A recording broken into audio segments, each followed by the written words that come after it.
17장에서 우리가 지난주 본 게 뭐냐면 도축할 때, 가축을 잡을 때 그걸 제사를 드리기 위해서 뿐만 아니라 개인적으로 식용으로 먹기 위해서 잡을 때도 어떻게 잡아야 된다? 성막으로 그 동물을 끌고 와서 성막에서 하나님 앞에 제사를 드리는 가운데서 잡아야 된다. 그 얘기했잖아요. 그게. 그래서 도축을 아무 데서나 하면 안 된다. 아우, 나 소고기가 먹고 싶어 해가지고는, 야, 모여라 해가지고 자기들끼리 거기서 막 뚝딱뚝딱 해가지고 잡으면 된다, 안 된다? 안 되는 거예요. 안 되는 거예요. 어디로 와서 잡아야 돼요? 성막으로 끌고 와서 거기서 하나님 앞에 뭐 한 다음에 뭐를 하면서 잡아야 돼요? 제사를 드리면서 잡아야 돼요. 그래서 우리의 모든 것이, 우리 가정을 위한 일이라도 그것이 먼저 누구에게 영광이 되어야 되냐면 하나님께 영광이 되는 가운데 우리 가족들이 행복을 누릴 수 있어야 돼요. 자, 그래서 도축의 문제를 다루었는데, 자, 근데 이게 광야 생활 때까지만 해당이 돼요. 광야 생활 때까지만. 저기 가나안에 정착해서는 이렇게 못해요. 가나안에 정착해서는 그러면은 소 한 마리 잡으려면 어디까지 가야 돼? 예루살렘까지 끌고 가야 돼. 한 마리 잡으려면. 그 다음날 또 양 한 마리 잡으려면 또 어디까지 끌고 가야 돼? 예루살렘까지 끌고 가. 이게 뭐 안 돼요. 그러니까 광야를 지날 때 서로 모여 있을 때, 모여서 살 때 해당되는 법이고, 이제 가나안에 정착해서는 하나님께서 거기에 맞는 법을 또 주세요. 약간 개정해가지고 너희가 이제 흩어져서 이제 도축을 할 때는 어떻게 해야 되는지 그때 가서 주시는 거예요. 그러니까 하나님은 우리의 입장, 우리의 처지 다 배려하시는 분이에요. 그게 여러 가지 것들을. 자, 어쨌든 그리고 난 다음에 하나님께서 뭐라고 말하시냐면 동물을 가축을 잡을 때 어쨌든 성막으로 와서 잡아야 된다. 그냥 잡으면 안 된다. 그리고 하나님 뭘 말씀하시냐면 피는 절대로 먹어도 된다? 안 된다? 안 된다. 피는 절대로 먹으면 안 된다. 피는. 왜냐하면 그 동물, 그게 동물이 됐든 사람이 됐든 그 존재의 생명이 피에 있다고 믿었어요. 이 당시의 사람들은 피에 생명이 있다고 믿었어요. 피에. 그렇기 때문에 피를 먹는다고 하는 것은 그의 생명 자체를 뺏어버리는 거예요. 하나님께서 우리의 어떤 현실을 이해하시기 때문에 고기는 주시지만, 살은 주시지만 그의 생명 자체는 인간이 함부로 취하면 안 돼요. 생명의 주권은 누구한테 있어요? 하나님께 있기 때문에 생명을 취하는 것은 오직 하나님만이 하실 일, 하나님만이. 근데 그걸 갖다가 이스라엘 백성이 피를 마신다고 하는 것은, 피를 먹는다고 하는 것은 내가 하나님이 돼버리고, 내가 누군가의 생명을 우리가 잊지 말아야 될 게 있어요. 여러분, 우리가 누군가의 인생을 쥐락펴락 하려고 들면 돼야 안 돼요. 안 되는 거예요. 우리가 누군가의 자유, 누군가의 그 인생 그 자체, 그 누군가의 어떤 존재의 가치를 우리가 쥐락펴락, 우리 마음대로 막 휘둘러 대려고 하면 돼야 안 돼요. 절대 안 되는 겁니다. 주권이 누구한테 있어요? 그럴 수 있는 권한은 누구한테만 있어요? 하나님께만 있는 거예요. 하나님께만. 우리는 절대로 누군가를 나의 기분이나 나의 어떤 감정이나 나의 필요에 의해서 뒤흔들어대면 안 돼요. 여러분, 요즘에 대한항공 사태가 굉장히 심각합니다. 우리가 그냥 볼 때에 이게 단순히 끝날 문제가 아닐 것 같아요. 아마 그 오너 일가들이 다 대한항공 경영에서 손을 떼는, 뭐 감옥 가는 건 물론이고 뭐 이런 지경이 될 것 같아요. 근데 그게 왜 그런 거예요? 여러분, 갑질이라는 게 뭐예요? 갑질. 지금 그분들이 지금 수사받고, 얼마 전에 보니까 어머니가 가서 수사를 받았던데, 오늘도 갔었죠? 그 제목이 뭐냐? 갑질 아닙니까? 갑질. 갑질이 뭐예요? 남의 인생을, 내가 돈 좀 있다고, 내가 좀 힘이 있다고, 남의 인생을, 남의 생명을, 남의 신체를, 남의 자유를 그냥 막 쥐락펴락 흔들어대는 거예요. 돈 좀 있다고, 사람을 향해서 물컵을 집어 던지질 않나. 그래서 죽으면 어떡하려고? 하나님이 그걸 허락하지 않는 거예요. 그래서 피를 먹으면 안 된다. 왜? 그의 생명이 피에 있기 때문에. 여러분, 우리가 신앙생활하면서 조심할 것이 이겁니다. 내 기분에 따라서 내 어떤 필요에 따라서 그 상대방을 갖다가 내가 뒤 흔들어 대려고 하면 안 돼요. 그건 하나님 보시기에 악한 거예요. 특별히 부모들이 조심할 것 그겁니다. 내 자식이지만 그걸 막 내 마음대로 하려면 안 돼요. 주권이 누구한테 있어요? 하나님께 있는 거예요. 하나님께. 아시겠어요? 네. 그래서 피를 절대로 먹으면 안 된다. 그래서 17장의 제목이 따라합시다. 피. 이제 아시겠죠? 왜 피인지? 예, 피를 먹으면 안 돼요. 절대로 남의 생명을 우리가 취하면 안 됩니다. 그런데 우리 한국 사람한테는요, 생명과도 같은 게 또 하나가 있어요. 그게 뭔지 아세요? 자존심이에요. 자존심. 우리는 그걸 생명처럼 여기지 않습니까? 자존심을.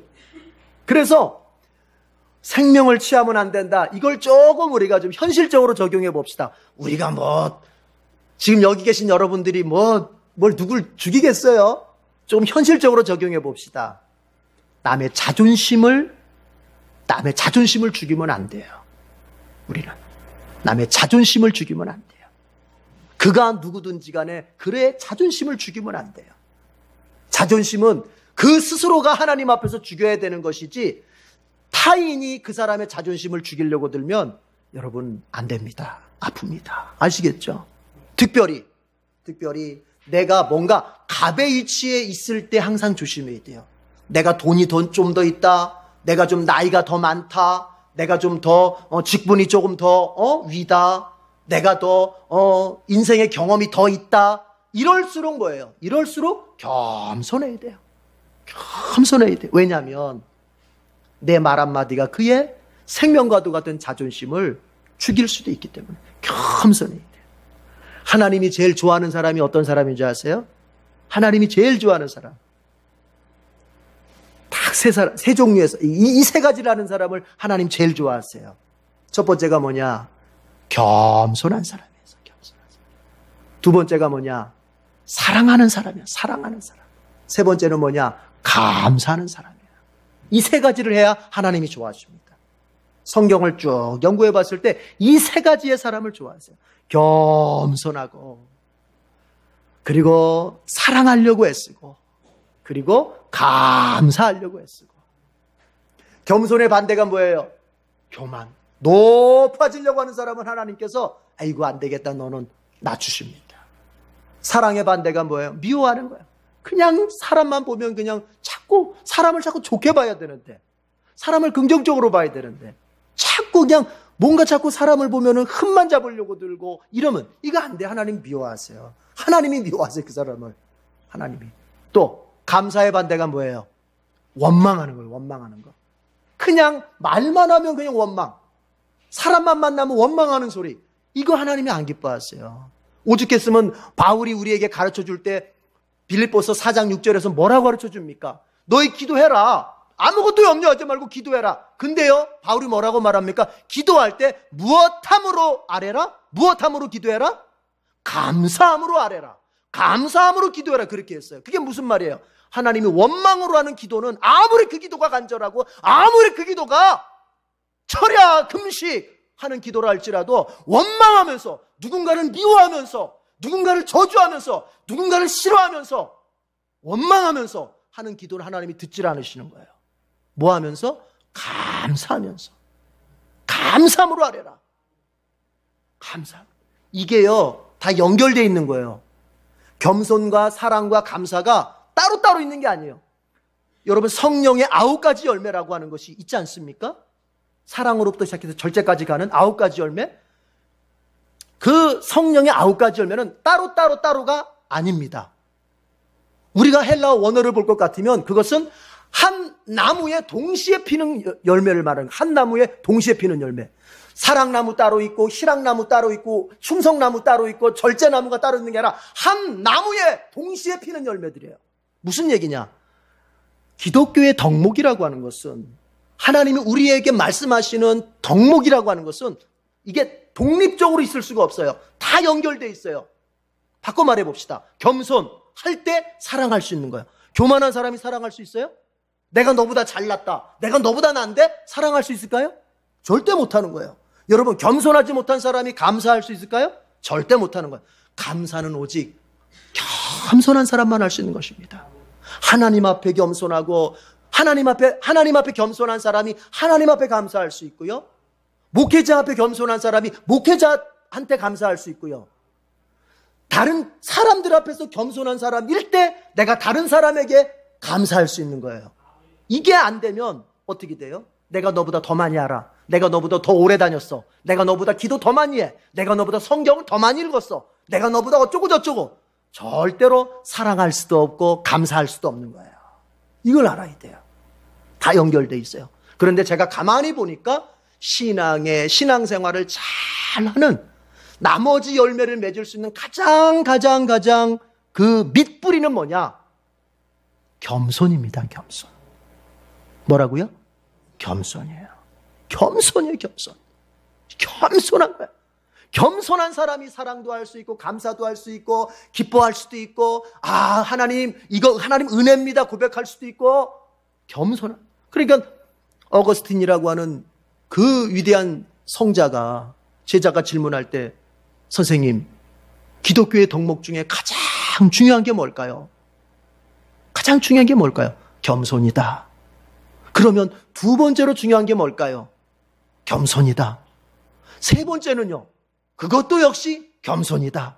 그게 왜 어거스틴이 그런 말을 했을까요? 대학자가, 교부요 대학자요 바울리오로 위대한 기독교의 신학자로 불리는 그가 왜 겸손을, 성경을 깊이 연구해 봤을 때, 여러분, 누가 하나님 앞에 믿음으로 살 수 있고 누가 사람 앞에 사랑으로 살 수 있을까? 오직 그것은 겸손한 사람만. 여러분, 군대를 가면요,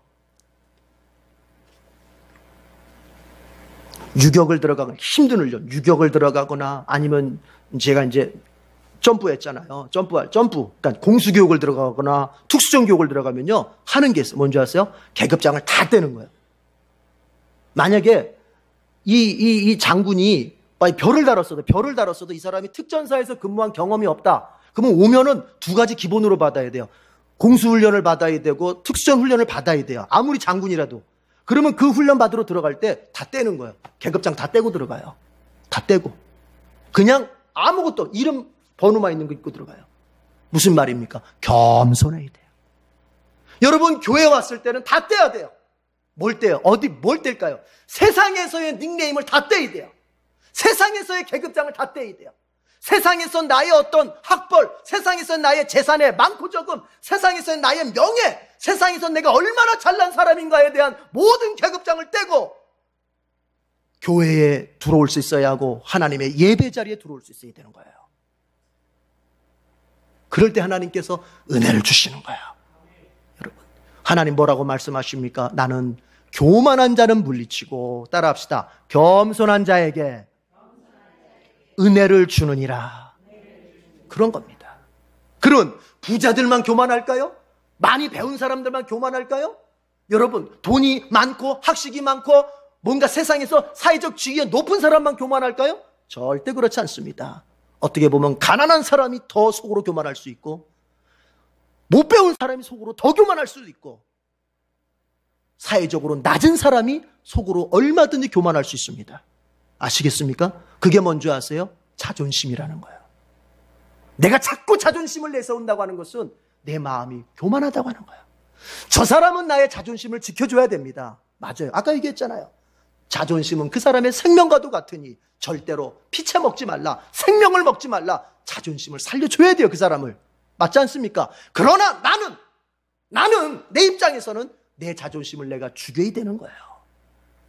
저 사람은 나의 자존심을 살려줘도 나는 나의 자존심을 죽일 수 있어야 돼요. 아시겠습니까? 아시겠냐고요? 죽이기가 싫으신가 보네요. 죽여야 돼요. 이걸 죽여야 돼요. 이 자존심이 죽어야 내가 예수께서 주시는 그 자유와 기쁨을 누릴 수 있어요. 그것이 무엇인지를 알 수 있어요. 여러분, 그렇습니다. 그래서 예수님께서 어떤 경우에는 심령이 가난한 자는 복이 있나니 천국이 저희 것이다. 그러나 어떤 경우에는 가난한 자는 복이 있나니 천국이 저희 것이다. 똑같은 내용을 다르게 표현하십니다. 팔복에서. 마태복음에서는 심령이 가난한 자는 복이 있나니 천국이 저희 것이다. 누가복음에서는 가난한 자는 복이 있나니 천국이 저희 것이다. 왜 그런 줄 아세요? 대상이 달라요. 마태복음에서의 누가복음은 가난한 자는 복이 있다. 여러분, 그 사람들은요, 예수님의 그 말씀을 듣고 있는 이방인들은 잘 사는 사람들이에요. 부자들이에요. 그러니까 뭐냐? 너희들 부자랍시고 그래 깝죽거리지 마. 너희들 부자들은 천국에 들어가기가 얼마나 어려운 줄 알아? 낙타가 바늘길을 통과하는 것만큼보다도 더 어려워. 그러니까 너희들 그 돈 가지고 좋은 일에 쓰고 그 돈 다 팔아서 가난한 사람 나눠주고 너희 스스로가 가난해져야 돼. 그때 천국이 너에게. 부자들한테는 그 돈을 갖다가 의지하지 말라고, 돈을 갖다가 다 주의 일에 쓰고 선한 일에 쓰라고. 그래야 천국. 그러나 마태복음은요, 심령이 가난한 자는 복이 있다. 그 마태는 누구를 대상으로 해서 씁니까? 유대인들을 대상으로. 유대인들은 다 가난해요. 헐벗은 사람들이에요. 배고픈 사람들이에요. 그런데 그러니까 마태가 기록할 때는 심령이, 왜 그렇습니까? 돈이 없어도 속으로 얼마든지 교만할 수 있다는 거예요. 그러니까 돈이 없는 자체가 겸손이 아니다. 뭐가 겸손해야 된다? 마음이 겸손. 못 배운 자체가 겸손이 아니다. 뭐가 겸손해야 된다? 마음이 겸손해야 된다. 마음이 겸손해야 돼요. 가정이 왜 다툽니까? 아내와 남편이 왜 다툽니까? 딱 한 가지예요. 여러분, 가만히 들어보세요. 뭐 이런 얘기 저런 얘기 합니다. 무슨 뭐 고상한 얘기도 합니다. 그렇죠? 막 뭐 어쩌고 저쩌고 논리적으로 얘기해요. 그런데 그 모든 얘기의 뿌리는 뭐냐? 나 잘났다예요. 나 잘났다. 나 잘났다. 나 잘났는데 왜 네가 인정을 안 하냐는 거예요. 그렇죠? 그러니까 싸우는 거예요. 겸손해지면 나 잘났다가 아니라 당신이 더 잘났습니다. 우리 밴드 인사하는 거 있잖아요. 당신이 뭐죠? 저보다 훌륭하십니다. 그렇게 하면 되는 건데.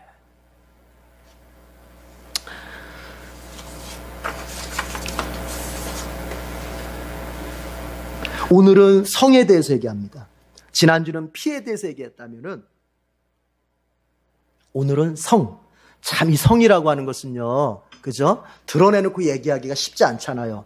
그나마 서양 사람들은 그게 많이 이렇게 자유롭게 얘기하기도 하는데 우리 동양 문화권에서는 이게 쉽지가 않아요. 그렇죠? 그러나 성경은 분명히 성에 대해서, 성생활에 대해서 분명히 얘기하고 있고 그 성생활을 어떻게 해야 되는지에 대해서 분명히 얘기합니다. 그건 무슨 얘기입니까? 그건 무슨 뜻입니까? 하나님은요, 우리의 삶 깊숙이까지 관여하시는 거야. 이걸 아셔야 돼요. 교회 안에서의 신앙생활이 아니잖아요. 하나님은 성을 타치하십니다. 네가 성생활을 어떻게 하고 있는지를 하나님은 지켜보고 계시는 거예요. 지켜보고. 우리 자녀들이 정말 이제 자라나는 자녀들이, 그렇죠? 앞으로 성생활을 하고 성에 대해서 접촉할 기회들이 있을 텐데 이거 하나님께서 그들을 지켜주셔야 되고 하나님께서 그들을 인도해 주셔야 되고 그들의 마음을 주장해 주셔야 되고. 자, 봅시다. 자, 그런데 이 성에 대해서 이야기하기 전에 먼저 그 배경을 먼저 이제 하나님께서 먼저 얘기를 꺼내십니다. 3절. 자, 3절.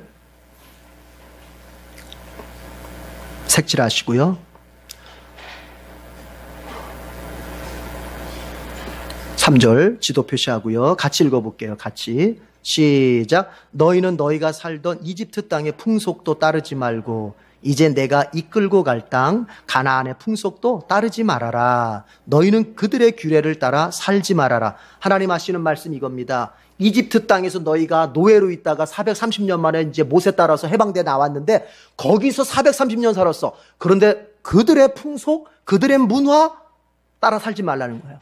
그들의 가치관 따라 살면 안 돼요. 어떻게 해야 돼요? 그럼 버려야 돼요. 자, 그리고 이제 내가 너희를 가나안으로 인도해 들어갈 텐데 내가 너희를 앞으로 가나안으로 인도해서 들어가게 할 텐데 가나안에 들어가서는 가나안 민족의 풍속, 가나안 민족의 문화, 가치관, 생활 방식 따르면 안 된다. 따르면 안 된다. 그 얘기를 하나님 먼저 하시는 거예요. 자, 그리고 나서 5절 나침반 표시합니다. 5절. 그러면 이스라엘 백성은 과거에 내 삶의 터전이었던 이집트의 풍속도 따르면 안 되고, 앞으로 들어가서 살게 될 가나안의 풍속도 따르면 안 되고, 그러면 이스라엘 백성은 뭘 따라서 살아야 되나요? 이 질문 앞에 하나님께서 5절에 답을 주십니다. 5절 나침반 표시하고 다 같이 읽어보죠. 시작. 그러므로 너희는 내가 세운 규례와 내가 명한 법도를 지켜라. 어떤 사람이든 이것을 지키기만 하면 그것으로 사람이 살 수 있다. 나는 주다. 이스라엘 백성은 뭐 따라 살아야 돼요? 하나님의 법을 따라 살아야 돼요. 하나님의 말씀의 법을 따라 살아야 돼요. 여러분, 한번 제가 물어볼 테니 속으로 대답해 보세요. 여러분, 하나님의 백성, 누가 하나님의 백성입니까? 하나님의 법을 따라서 사는 사람이 하나님의 백성이에요. 우리가 너무 간단하게 이것은 이해할 수 있어요. 자, 이 사람이 북한 사람인지 남한 사람인지 여러분 우리가 어떻게 알 수 있어요? 생김새가 똑같아요. 그렇죠? 북한 사람이나 우리나 같은 민족이니까 생김새 똑같아요. 그렇죠? 뭐 사투리 쓰지만 언어가 사투리를 쓰지만 생김새 똑같아요. 그러면 이 사람이 남한 사람인지 북한 사람인지 우리가 최종적으로 확인하는 건 뭐겠어요? 그가 어느 나라의 법을 지키느냐를 보고서 이가 북한인 사람인지 남한 사람인지 결정하는 거예요. 그러면 우리가 하나님의 사람인지 아니면은 마귀의 사람인지 그거 어떻게 분간할 수 있어요? 겉모양으로는 모르는 거예요. 겉모양 가지고 모르는 거예요. 자, 겉모양 쉽게 말해서요. 여러분, 겉모양이라는 것을 이렇게 얘기해 봅시다. 그냥 교회 다니는 거 봐서는 모르는 거예요. 이게 모르는 거예요. 그러면 최종적으로 하나님께서 판단 어떻게 하시느냐? 오늘 이 말씀입니다. 하나님의 법을 지키는 사람은 하나님의 자녀, 하나님의 백성이고, 하나님의 법을 거부해버리는 사람은 이 사람은 마귀의 사람, 마귀의 자녀예요. 그런 거예요. 자, 그런데 이런 게 있어요. 내가 하나님의 법을 지키고 싶어. 그런데 아직 내가 연약해요. 그렇죠? 연약해서 완전히 지키지 못할 때가 있잖아요. 그러면 이 사람 마음은 어때요? 마음이 아파요. 이 사람도 하나님의 백성이에요. 비록 잘 지키지 못하고 있지만 난 지키고 싶은 마음은 있어요. 마음은. 그런데 내가 부족해서 아직 훈련이 덜 돼서 아직 믿음이 약해서 내가 아직 잘 못하고 있어요. 그러나 그 못하는 것 때문에 내 마음 한쪽에서는 하나님 앞에 죄송한 마음을 가지고 있어요. 여러분, 이 사람은 하나님 백성이고 하나님 자녀입니다. 그러나 그렇지 않은 사람들이 있어요. 하나님의 법을 의도적으로 거부해요. 하나님을 무시해버려요. 하나님이 있긴 뭐가 있어? 하나님의 말씀을 아주 그냥 거부. 이 사람은 하나님의 사람이 아닙니다. 하나님의 사람이 아닙니다. 그걸 말하는 거예요. 그래서 누군가의 소속을 이야기할 때는 그가 어떤 법을, 누구의 법을 지키느냐를 보고서 우린 판단하게 되는 거예요. 자,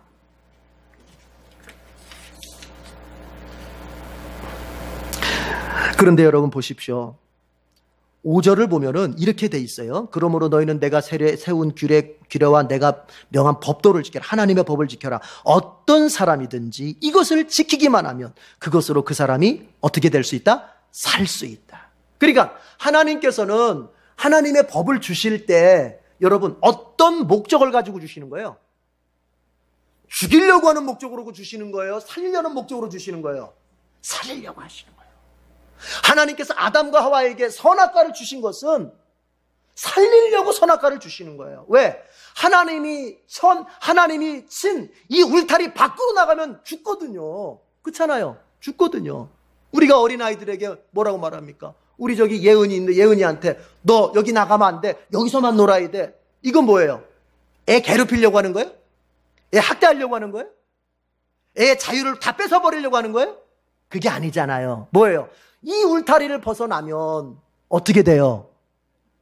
다치고 피 흘리고 큰 화를 당하잖아요. 심지어 여러분 죄송합니다.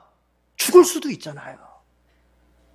하나님의 법이라고 하는 것은 인생의 울타리와 같은 거예요. 울타리. 넘어가지 말아야 할 울타리 같은 거예요. 그 울타리 안에서는 자유롭고 그 울타리 안에서는 행복하고 그 울타리 안에서는 안전합니다. 그러나 그 울타리를 넘어가면 죽습니다. 왜 죽습니까? 여러분, 마귀가 어떤 존재예요? 마귀가. 베드로가 뭐라 그랬습니까? 마귀는 우는 사자와 같이 삼킬 자를 두루 찾아다니면서 헤매고 있다는 거 아닙니까? 그 울타리 밖에서 마귀는 찾아 헤맵니다. 기다립니다. 누구를요? 삼킬 자를. 그래, 한번 넘어와 봐라. 내가 너를 확 잡아먹어버린다. 한번 하나님 말씀 한번 어겨봐라. 내가 너를 확 시험에 들게 해서 너 인생 망가뜨려버린다. 이게 바로 마귀거든요. 항상 이렇게 마귀는 우리의 인생을 공격할 준비를 하고 있어요. 그러니까 하나님께서 어떻게 하시는 거예요? 울타리를 딱 쳐주면서 이 안에만 있으면 안전해. 말씀의 울타리, 율법의 울타리를 치면서 너 이 안에만 있으면은 마귀, 아이고 걱정 안 해도 돼, 안전해, 이 소리거든요. 근데 우린 자꾸 어떻게 해요? 하나님의 법이 나를 속박한다고 생각해요. 하나님의 법이 내 자유를 다 뺏어간다고 생각해요. 하나님의 말씀 따라서 산다고 하는 것은 내 인생이 손해를 보는 것 같은 거예요. 그건 마치 뭐와 같아요? 우리가 예은이 얘기했지만, 여러분, 엄마나 할머니나 가족들은 야, 여기서만 놀아, 여기서만 놀아야 안전해. 그러나요, 아직 잘 알지 못하는 그 아이의 입장, 예은이 입장에서는 뭐예요? 아유, 이렇게 엄마가 나를 왜 이렇게 괴롭히나, 할머니가 나를 이렇게 못 살게 구나, 좀 자유롭게 막 내가 하고 싶은 대로 놔두지. 그럴 수 있을까요? 없을까요? 있잖아요. 우리가 똑같은 거예요. 그러나 그 예은이가 이제 커갑니다. 초등학교 들어가고 중학교 들어가고 고등학교쯤 들어가면 뭐예요? 아하, 나를 위해서 하시는 거구나. 나를 위해서 못 나가게 하고 나를 위해서 이 안에 있으라고 하고 나를 위해서 울타리 쳐주시는구나. 이게 알게 되는 겁니다. 그건 무슨 말이냐, 여러분? 예수 믿어서 구원받았어도, 예수 믿고 구원받았습니다. 그러나 그 신앙이 아직도 철부지라면, 그 신앙이 아직도 미숙하다면 그 사람은 하나님의 말씀이 굉장히 불편합니다. 신앙이 아직 어릴 때는 교회의 가르침이, 목사의 설교가 굉장히 불편합니다. 불편한 거예요. 이게 불편하게 느껴져요. 뭐냐? 예은이의 어린 시절과 같은 거예요. 그러나 철이 들으면은, 어른이 돼보면은 이제 압니다. 아하, 하나님께서 나를 위해서 하셨구나. 교회가 나를 위해서 이렇게 가르쳐 주는 거구나. 아, 목사님이 나를 위해서 이렇게 설교해 주시는 거구나. 이거를 알게 되는 거예요. 아시겠어요? 그 얘기예요. 하나님 하시는 말씀이 이것을 지키기만 하면은 그 사람은 살 수 있다. 살 수 있다. 그러나 성경의 역사로 봤을 때 이스라엘 백성은 단 한 번도 율법을 지키는 것을 편안하게 여긴 적이 없어요. 항상 원망이었어요. 왜 하나님 우리의 자유를 뺐습니까? 왜 하나님 우리를 이렇게 불편하게 만드십니까? 왜 나를 꼼짝달싹 못하게 이렇게, 아니 아무리 하나님이라도 내 마음대로 할 수 있는 자격도 없는 겁니까 나는? 이러면서 항상 하나님 앞에 대들었던 게 구약성경의 역사예요. 구약성경의 역사. 네. 그러다가 나왔으니까 좀 더 갈게요. 그러다가 이런 이스라엘 백성이 하나님 왜 나를 이렇게 옵저이고 왜 이렇게 나를 불편하게 하십니까? 이랬던 이스라엘 백성이 이제 이들이 겸손해지면서 하나님 말씀대로 살겠습니다 할 때가 있어요. 그게 언제일까요? 고난받을 때. 자기 마음대로 살다가 고난을 딱 경험하고 고난 속에서 괴롭힘을 당하고 남의 나라 침략을 받아서 종살이 30년, 40년, 70년 이렇게 막 고난을 받다 보면 이들이 어떻게 합니까? 하나님, 그래도 주님 말씀 안에 있었을 때가 더 좋았습니다 하고 돌아오는 거예요. 그러니까 회개는 다른 게 아니에요, 여러분. 회개는 눈물 짜고 콧물 짜고 뒹굴뒹굴 나디는 게 회개가 아니에요. 뭐냐? 하나님 말씀대로 사는 게 더 좋은 거군요. 이걸 인정하고 그리로 돌아오는 게 회개예요.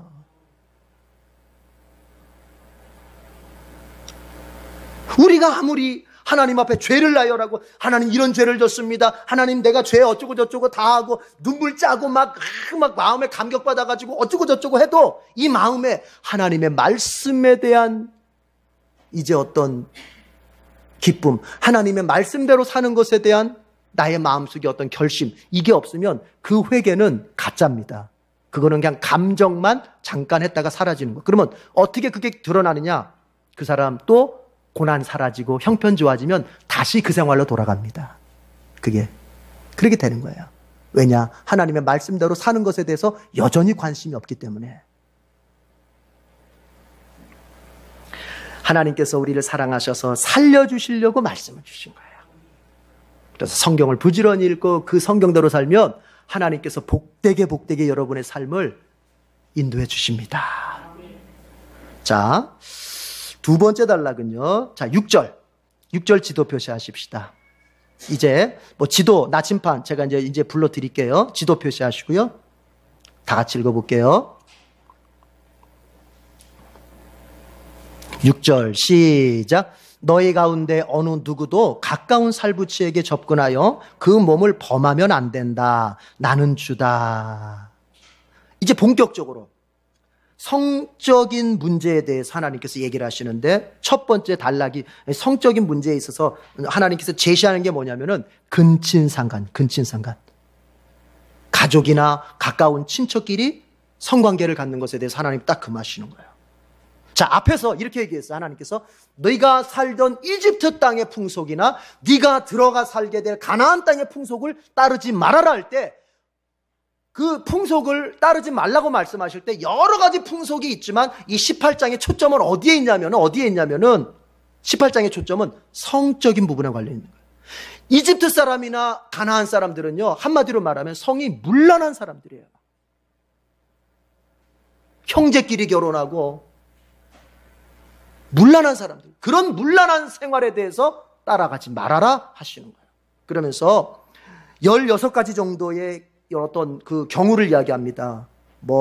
어머니와 같이, 계모와 같이, 계모가 데려온 자식과 같이, 누이와 같이, 고모, 이모, 손녀딸, 외손녀딸, 별 경우가 한 16가지 경우에 이런 대상하고는 절대로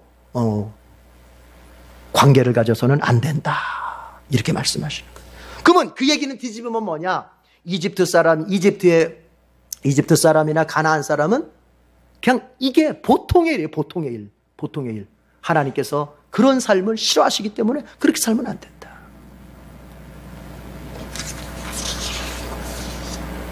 아까도 얘기했지만 여러분, 하나님께서는 우리가 모든 것이 하나님 앞에서 정말 믿음으로 살기를 바랐어요. 우리의 부부관계 자체도, 우리의 성생활 자체도 하나님 앞에서 정말 거룩하게 살길 바랐어요. 세상에 그런 문화를 따라가면 안 돼요. 자, 그런데요, 제가 이렇게 물어볼 테니까 속으로 대답해 보세요. 여러분, 성이라고 하는 것은 하나님께서 우리에게 복으로 주신 것일까요? 아니면은 저주로 주신 것일까요? 복으로 주신 거죠. 아시죠? 하나님께서 우리에게 성이라는 것을 주실 때는 복으로 주신 거예요. 그런데 그 성이라고 하는 것은요, 여러분, 성이라고 하는 것의 본질은 어디에 있느냐? 새 생명의 탄생의 통로입니다. 성이 뭐라고요? 새 생명을 탄생시키는 통로라고요. 하나님께서 아담과 하와를 흙으로 만드신 이후에는 어떻게 했습니까? 여러분, 그 다음에도 계속 하나님 흙으로 만드셨어요? 아니잖아요. 아담과 하와를 흙으로 만드신 이후부터는 어떻게 합니까? 아담과 하와의 성을 통해서 하나님께서 그의 후손들을 만드시려고. 무슨 얘기입니까? 아담과 하와가 만들어진 이후에는 하나님께서 이제 부부의 관계를 통로로 해서, 성이라고 하는 걸 통로로 해서 새 생명을 탄생시켜가는 거예요. 그러니까 성이라고 하는 것의 첫 번째 목적은 거기에 둬야 돼요. 본질은 거기다 둬야 되는 거예요. 새 생명의 탄생. 생명의 탄생의 통로. 생명의 통로. 그것이 성이 될 수 있어야 돼요. 그런데 죄악된 세상, 하나님이 없는 세상에서의 성이라고 하는 건 뭐냐? 생명의 탄생의 통로가 아니라 쾌락의 통로가 되는 거예요. 쾌락의 통로. 생명이 목적이 아니라 쾌락이 목적이 되는 거예요. 쾌락이. 이집트 사람이나 가나안 사람들이나 왜 그런 문란한 성생활을 했느냐? 그들은 다 이 성이라고 하는 것을, 하나님이 주신 성이라고 하는 것을 생명을 위한 통로로 쓰기보다는 자기의 육체의 감각의 쾌락을 위해 도구로서 썼다는 얘기예요. 하나님께서 말씀하시는 거예요. 내 백성 이스라엘은 그렇게 살면 안 된다. 생명의 탄생을 위해서. 그러는 가운데에서 부부의 사랑이 더 깊어지고 부부간의 즐거움이 더 깊어지고 이러는 것이지, 생명 탄생의 통로라고 하는 그 사명을 빼버린 채 성이라고 하는 것을 사용하면 그것은 말 그대로 쾌락의 도구가 되는 거예요. 이해가 되세요? 여러분, 우리가 여기서 알 게 있는 거예요. 뭐 뒤에 동성애 얘기가 나오지만, 동성애, 여러분, 동성애가 이건 죄입니다. 왜? 이 동성애라고 하는 것은요, 생명 탄생의 통로의 사명을 제껴두고 성을 뭐로? 쾌락의 도구로서 쓰는 사람들의 극치예요. 그거는.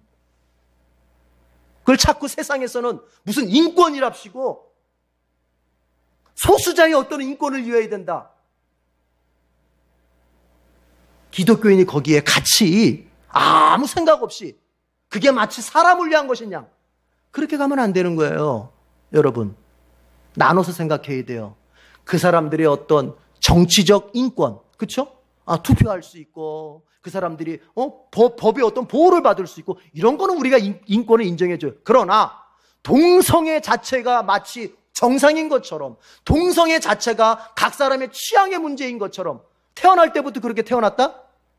이 사람은 태어날 때부터 동성애를 좋아하도록 태어났다는 거예요. 그러니까 이걸 어떻게 막을 수 있느냐 이거예요. 그러나 이걸 아셔야 돼요. 그거 제가 동성애를 뒤에 가서 얘기를 하려고 했는데 앞에서 얘기하겠습니다.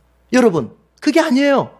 하나님이 사람을 맨 처음 만드실 때는 동성애적 성향을 갖도록 만드시질 않았어요. 하나님께서는.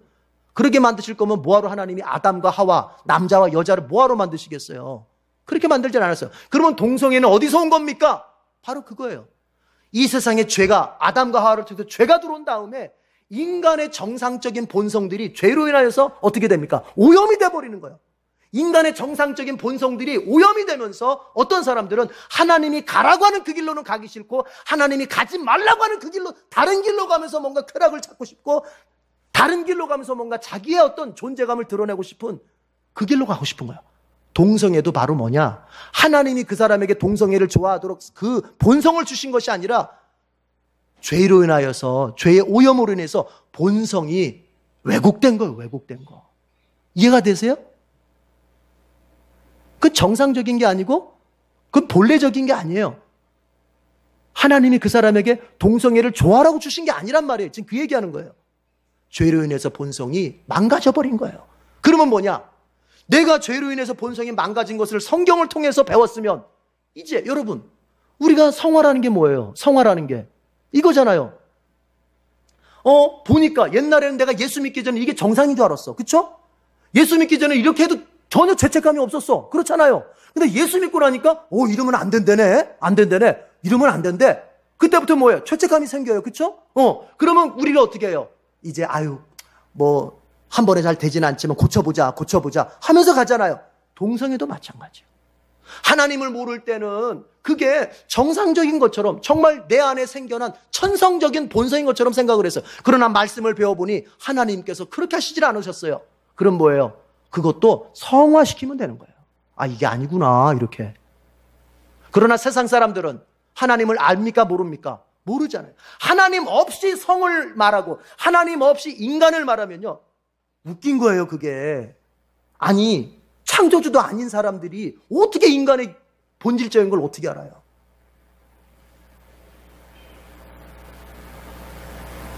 우리 여기 진영이도 있지만 웃겨요. 보면은 웃길 때가 있어요. 뭐냐? 진영이 예를 들어서 진영이 예를 들면 진영이 예지 얘기하고 있어. 뭐에 대해서 얘기하고, 인생에 대해서 얘기하고 있어. 지들 간에는 굉장히 심각해. 이거 인생은 뭘까? 인생을 어떻게 살아야 되지? 근데 목사인 내가 딱 들어보니까 참 우스워. 그걸 고민할 게 아닌데, 그게. 고민할 게 아니야. 들어보니까. 이거 이렇게 하면 되는데. 우리 어른들이 그럴 때가 있잖아요. 자녀들 얘기 들어보면, 그거 아무것도 아닌데. 그거 똑같은 거예요. 창조주를 제껴놓고 우리들끼리 인간이 어떻다, 인간이 뭐다, 뭐 인간의 본성이 뭐다, 맥날 논해봤자 하나님 보실 때는 참 니들 웃기다.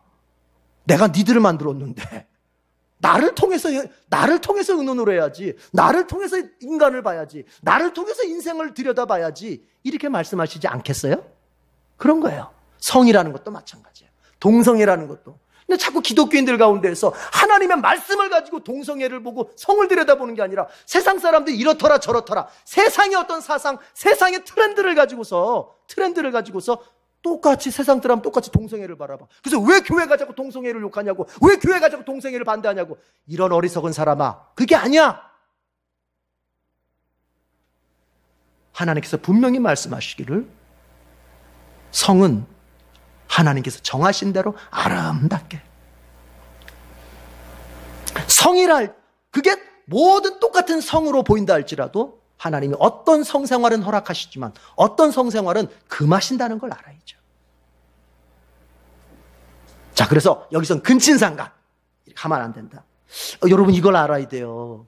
자, 제가 아까 했던 질문이에요. 성을 하나님께서 복으로 주셨잖아요. 그렇죠?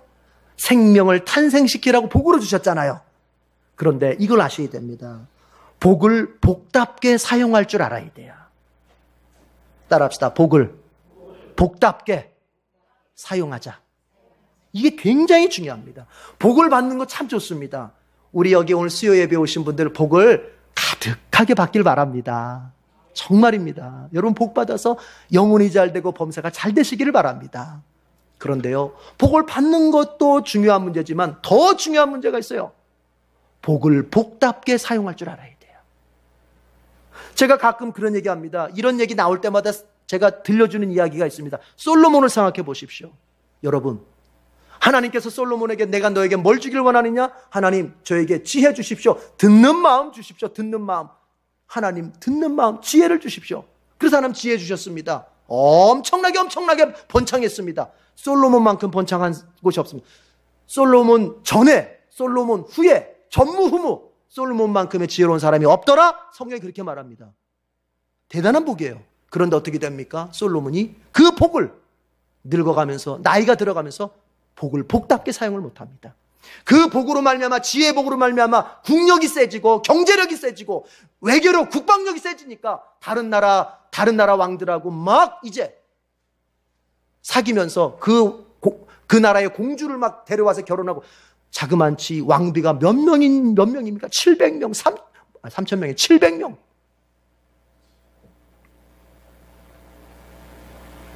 복을 복답게 사용 못해요. 나중에 그래서 어떻게 됩니까? 그 솔로몬의 그 타락 때문에 이스라엘 나라가, 남쪽 유다, 북쪽 이스라엘 나라가 찢어져 버리잖아요. 복을 복답게 사용하지 못하면 자신은 타락하고, 그리고 나로 인해서 가정도 찢어지고 가정도 아프고 이렇게 인생이 망가져 버리는 거예요. 그래서 더 중요한 게 뭐냐? 복을 복답게 쓸 줄 알아야 돼요. 하나님이 여러분에게 복을 주셨을 때 그걸 복답게 쓸 줄 알아야 돼요. 하나님이 여러분에게 돈을 주셨을 때 그 돈 가지고 돈 사용의 우선순위를 보십시오. 내가 어떻게 써야 될까? 하나님이 나에게 어떠한 명예를 주셨다면 그 명예를 가지고 내가 어떻게 쓸 것인가? 보니까 우리 교회의 젊은 사람들, 직장 구하는 사람들, 뭐 구하는 사람들이 있어요. 직장 줘요. 직장 줬어. 그럼 직장 주면은 하나님 앞에 예배를 더 잘 드리고 더 잘 나와야 되는데, 직장이 생기면 예배를 안 나와. 그럼 어떻게 되겠어요? 아니, 여기 자리도 보니까 직장 얻은 사람이 예배를 더 안 나와. 직장 없을 때는 나왔던 사람들인데 없어. 그럼 어떻게 되는 거예요? 그게 바로 뭐냐? 복을 복답게 쓰는 거예요. 복을 복답게. 이걸 중요합니다. 아시겠어요? 네. 성은 복입니다. 그런데 그 복을 갖다가 하나님이 원하시는 대가 아니라 그냥 자기 마음대로 썼을 때 어떻게 됐습니까? 얼마나 많은 병들이 생기고, 얼마나 그 성적인 문제로 인해서 가정들이 얼마나 찢어지고, 얼마나 자녀들이 아파하고, 부부가 아파하고, 얼마나 많은 부정적인 일들이 생깁니까? 이걸 알아야 돼요. 복을 복답게. 복을 복답게 쓰면 하나님은 거기다가 또 복을 주시는 거예요.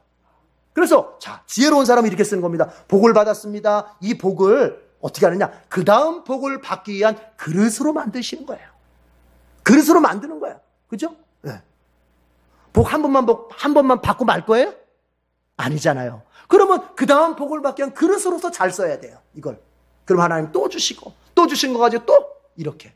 하나님 나에게 뭘 주셨으면 하나님 더 잘 섬기고, 예배 더 잘 드리고, 기도 더 많이 하고, 하나님 앞에 헌금도 잘하고 내가 하나님 앞에 열심히 이럴 때 하나님께서 야, 너한테는 내가 무엇을 주든지 네가 잘못될 리가 없구나.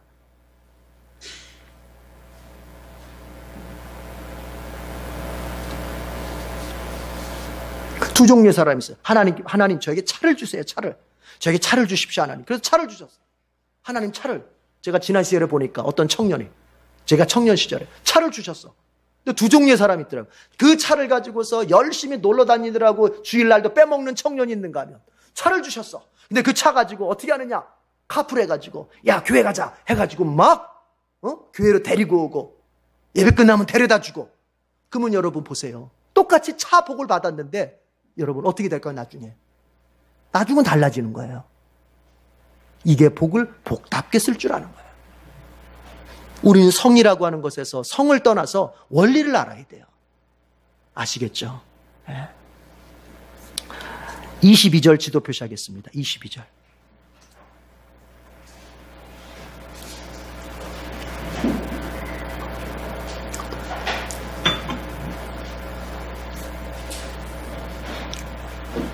다 같이 읽어보겠습니다. 시작. 너는 여자와 교합하듯 남자와 교합하면 안 된다. 그것은 망측한 짓이다. 아까 얘기했어요. 동성애. 이미 다 얘기했습니다. 동성애. 그래서 여기서는 세 번째 단락은 뭐냐면은 변태적인 행위들 있잖아요. 변태적인 행위들. 동성애가 있고 수간, 동물하고 성관계를 갖기도 하고 이런 아주 정말 입에 올리기도 참 망측한. 그런데 이집트 사람들이나 가나안 사람들은 이거를 그냥 뭐 식은죽 먹듯이 그러고 살아요. 그 사람들 제사 자체가. 저번에 제가 지난주에 멘데스 얘기를 했어요. 염소, 그렇죠? 가축 잡아가지고 순염소 귀신한테 바치지 말라 그랬잖아요. 17장에 보니까, 그렇죠? 17장 7절에 보면 그게 있지 않습니까? 그렇죠? 짐승 잡아가지고 순염소 귀신들한테 바치지 말라 그래. 그 순염소 귀신 멘데스, 때로는 판이라고도 부르는데, 여러분 이집트에 가면은 멘데스라고 하는 지역에 그 순염소 모습을 한 신이 있는데, 여러분 그 벽화들을 보면요, 그림들을 보면은 이런 그림들이 많아요. 그 순염소와 여성이 성관계하는 그림들이 엄청 많다고 그래요. 엄청 많다고. 그게 뭐냐? 하나의 제사. 그게 제사. 그러니까 하나님께서 이집트의 풍속을 따르지 마라. 그 더럽고 남잡하고 정말 입에 올리기도 망측한 그 문화를 따르지 말아라. 너희는 내 법을 따라 살아야 된다. 가나안도 마찬가지고. 가나안도. 입에 올리기 망측한 얘기들이 신화에 다 기록되어 있어요. 그 문란한 것들. 그래서 하나님께서 그렇게 얘기를 하십니다. 한 가지 보면요, 여러분 어디를 보냐면은 21절 보세요. 21절 다 같이 읽어봐요. 21절 시작. 너는 내 자식들을 몰렉에게 희생제물로 바치면 안 된다. 그렇게 하는 것은 내 하나님의 이름을 더럽게 하는 일이다. 나는 주다. 자식을 몰렉, 이게 이제 암몬 사람들의 우상인데요, 그 몰렉 신한테 바친다. 이거 죽여서 바치는 거거든요. 자기 자식을 죽여서 바치는 거예요. 이렇게 해석하는 사람도 있고, 그냥 죽이기까지는 안 하고 그냥 이렇게 제물로 바치는 것이다. 잠깐 이렇게 얘기해요. 그런데 실제로 보니까, 기록을 보면요, 이 몰렉이라는 신이 어떤 모양을 하고 있냐면은 청동으로 만들었는데, 청동으로 이렇게 양팔을 이렇게 벌리고 있어요. 이렇게. 그런데 이 청동에다가 뭘 하냐면은 불을 떼요. 불을. 그러면 청동이 달궈지지 않습니까? 거기다가 애를 올려놓는 거예요. 이 두 팔에다가. 그러면서 제사를 드리는 거예요. 하나님은 그 짓 하지 말라는 거예요. 그건 암몬 사람들이 그런 식으로. 그 정도로. 뭔 얘기냐, 그거는. 내 자식을 사랑하는 것보다도 자기의 욕망이 더 크다는 거 아닙니까? 자기의 어떤 욕망을 얻어내기 위해서 내 자식을 바치는 거예요, 내 자식을. 하나님 그런 짓 하지 말라. 하나님은 그런 비인격적인 분이 아니시잖아요. 그게. 그런 짓 하지 말라는 거예요. 그런데 이걸 원어적으로 가만히 읽어보면 어떤 의미가 있냐면은 자식의 소유권을 우상에게, 몰렉에게 바친다. 그런 의미가 있는 거예요. 내 자식의 소유권, 그걸 누구한테 넘겨? 우상한테 넘기는 거예요. 여러분, 내 자식의 소유권 누구한테 있습니까? 내 자식의 소유권 나한테 있습니까? 내 자식의 소유권 누구한테 있습니까? 하나님 앞에 있는 거거든요. 이걸 인정하고 살아야 돼요. 부모된 자는. 그래서 내 자식의 소유권이 하나님께 있음을 인정하면 이제부터 뭐예요? 내 자식을 누가 원하는 대로 키워야 돼요. 하나님이 원하시는 대로 키워야 되는 거예요. 이걸 알아야 돼요. 내 자식을 하나님이 원하시는 대로 키우지 않으면 그건 어떤 것이냐? 내 자식의 소유권을 마귀한테 넘겨주는 거예요. 그래서 세상의 방식, 세상 사람들이 키워가는 그 방식대로 내 자식을 키우면 안 돼요. 우리는 어려서부터 예수 정신, 오직 하나님과 오직 교회와 오직 말씀과 그분을 위해서, 그분의 교회를 위해서 살아가는 걸 어렸을 때부터 가르쳐줘야 돼요. 지금은 어리니까 학교 가야 되니까 그냥 세상 지식 채워놓고 나중에 가서 이러면 늦는 거예요. 그게 바로 암몬한테 자식을, 소유권을 넘겨주는 거예요. 늦는 겁니다. 하나님 말씀하십니다. 너희는 이집트 사람의 풍습 따르지 마라. 가나안 사람의 풍습 따르지 마라. 거기에는 성적인 부분만 말하는 것이 아니라 자식 교육 방식도 말하는 거예요. 이집트 사람들이 자식을 어떻게 교육했고 가나안 사람들이 자식을 어떻게 교육했는지 하나님 말씀하시네요. 네 자식의 소유권은 나에게 있는데 그걸 우상한테 넘기면 안 되지. 여러분, 하나님 앞에 우리가 자식을 맡겨드리면 하나님이 복되게 세워주실 것입니다. 복되게. 그래서 우리 교우님들 보면은 제가 감사한 게 그거예요. 어쩌든지 신앙으로 키우려고 애쓰시더라고요. 그냥 어떤 가정에서는 그냥 말씀을 그냥 어떻게든지 읽히려고 애쓰시고 그래도 기도하고 참 감사합니다. 참 감사합니다. 하나님께서 그런 가정의 자녀들을 하나님 복되게 세워주실 걸 저는 확신합니다. 네.